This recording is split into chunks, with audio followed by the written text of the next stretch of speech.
आप ऊंचे हैं, आप नीचे हैं, मैं नीचा हूं, आप ऊपर हैं। एक जाति में अपने अपने लेयर्स बने हुए हैं। ये सब धर्म ग्रंथ इसके स्रोत हैं। धर्म की जब बात कर रहे थे तो वो कोई गपशप नहीं कर रहे थे।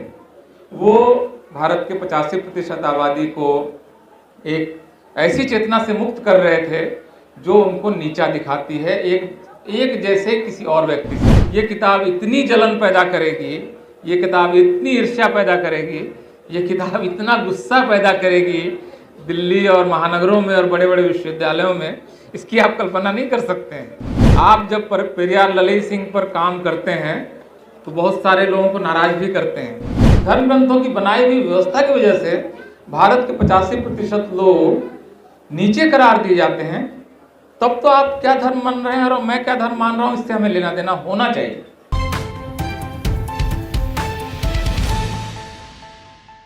दो कारणों से इस सभा में मेरा आना हुआ है और दोनों कारण बहुत महत्वपूर्ण हैं।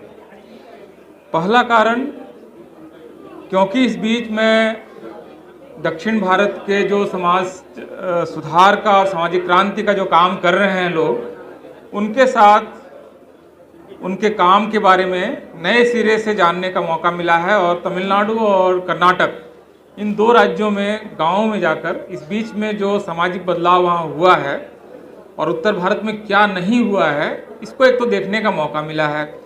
और पेरियार ललई सिंह को मैं उस व्यक्ति के रूप में देख रहा हूँ जो आज से काफ़ी पहले इस बात को समझ पाए थे कि दक्षिण भारत से हमारी प्रेरणा आएगी, दक्षिण टोले से आएगी।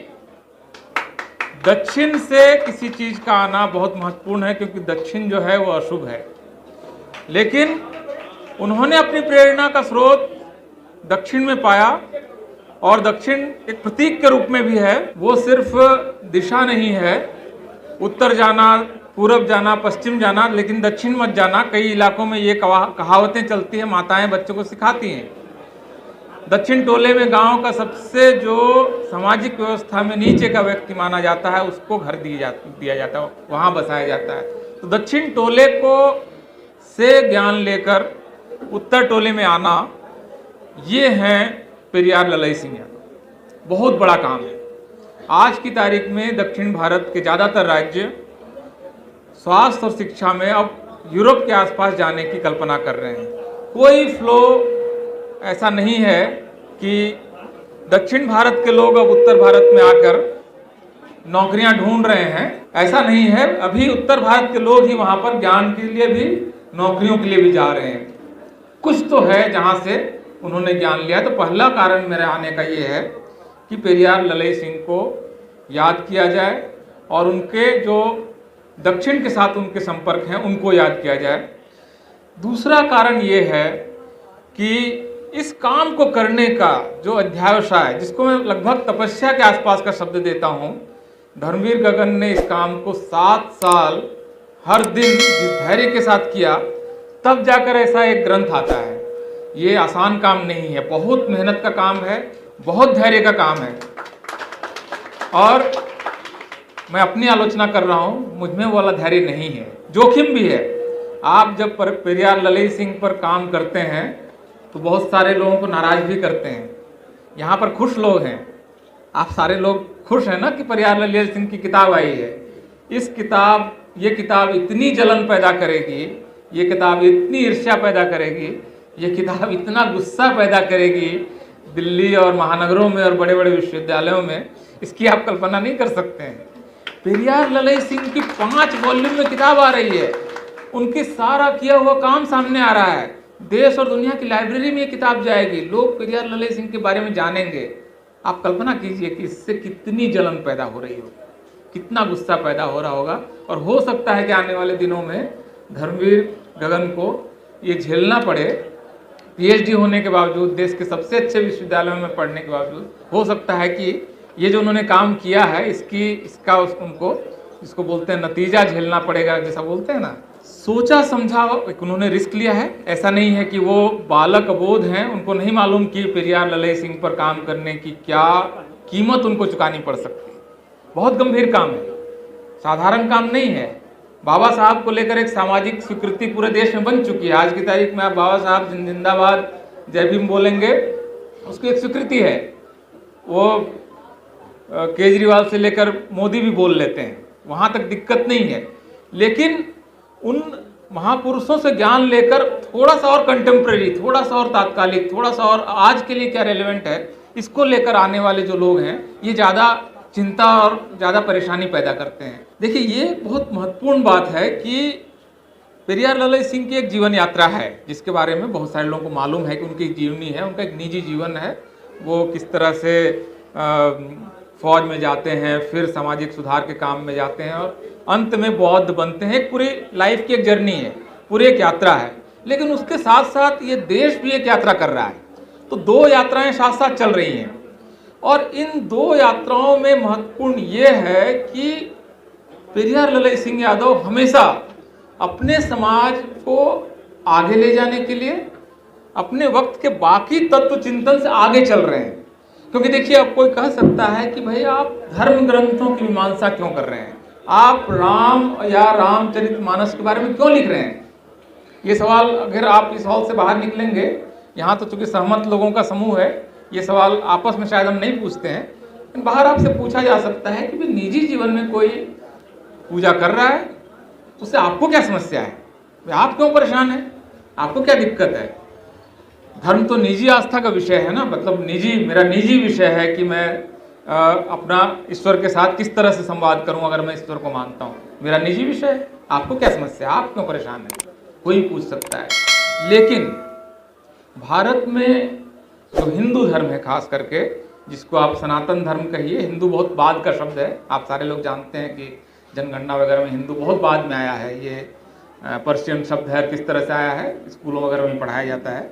उससे पहले का जो धर्म की जो व्यवस्था है, ये दरअसल धर्म से ज़्यादा कहीं राजनीति है। इस वजह से भारत में हिंदू धर्म की वो वाली आलोचना होती है जो बाकी धर्मों की नहीं होती है। जैसे बाबा साहब एनाहिलेशन ऑफ कास्ट में बहुत स्पष्ट रूप से लिखते हैं कि भारत में जो समाज की व्यवस्था है, इसका स्रोत जो है वो धर्म ग्रंथ है। आप ऊंचे हैं, आप नीचे हैं, मैं नीचा हूं, आप ऊपर हैं, एक जाति में अपने अपने लेयर्स बने हुए हैं, ये सब धर्म ग्रंथ इसके स्रोत हैं। तो वो एक्चुअली अपना उनका एक बहुत फेमस कोटेशन है कि भारत में व्यक्ति जातिवाद नहीं करता है, भारत में व्यक्ति धर्म का पालन करता है।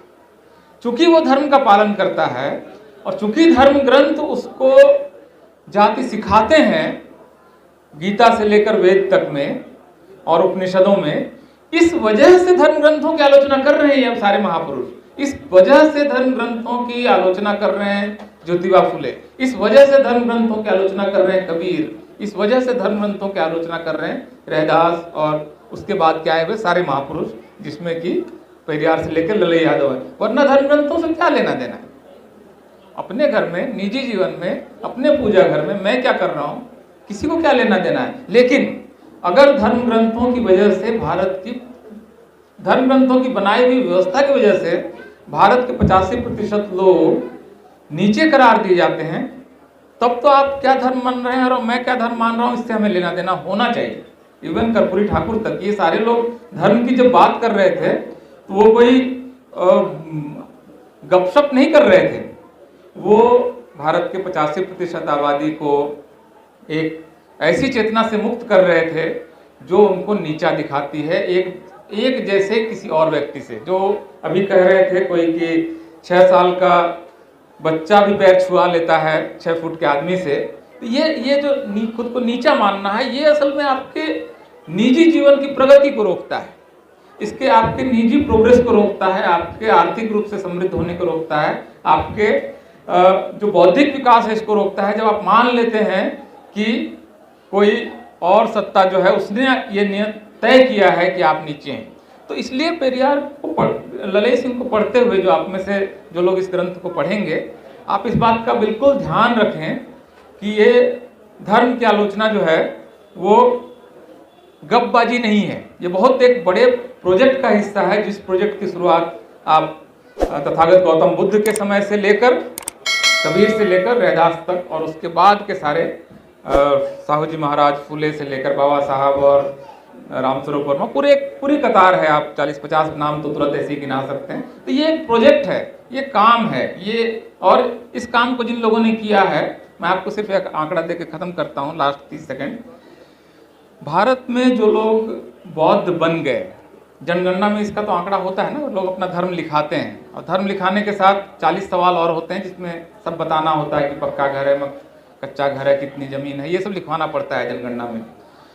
जनगणना आखिरी जो जनगणना हुई है उसके आंकड़े के हिसाब से जो हिंदू शेड्यूल्ड कास्ट, जिसको दलित बोलते हैं, जिसको पहले हरिजन बोलते थे, जिन लोगों ने बौद्ध धर्म स्वीकार किया है, उन सारे लोगों की एवरेज आर्थिक स्थिति, शैक्षणिक स्थिति, ज़्यादा समय तक जिंदा रहने की जो आयु है, इन सारे मामलों में उन लोगों ने हिंदू धर्म में रह गए दलितों के मुकाबले तरक्की की। कोई भी आदमी मानसिक रूप से जब आज़ाद होता है, उसको उसके बहुत रास्ते खुलते हैं, कई रास्ते खुल जाते हैं। बच्चे को विदेश भेजना है, चलो जमीन बेच देते हैं, ये रास्ता ही खुलता है इस चीज़ से कि मुझे बच्चे को तरक्की करानी। ये रास्ते इसलिए नहीं खुल सकते हैं, ऐसे लोगों के लिए वो रास्ते नहीं खुल सकते हैं जो मानते हैं कि भगवान ने मुझे किसी से नीचा बनाया है, उसके लिए 50 रास्ते ऐसे ही बंद हो जाते हैं। बात यहाँ से चलती है, ज़्यादातर चीज़ें जो होती हैं वो यहाँ से होती हैं। तो ये जो बात है, इसको मेरे ख्याल से ध्यान रखना चाहिए जब आप लोग इसको पढ़ें, और इसको पढ़ते हुए इस बात को भी ध्यान रखें कि एक नौजवान ने अपने जीवन के साथ सबसे कीमती साल इसलिए दे दी ताकि आप पेरियार ललई सिंह का सारा कुछ इकट्ठा पढ़ सकें। बहुत बहुत धन्यवाद। बाकी बने रहिए ब्लूकट के साथ। धन्यवाद। हम आपको ऐसे ही मुद्दों से अवगत कराते रहेंगे। हमारे चैनल को सब्सक्राइब करना मत भूलिएगा।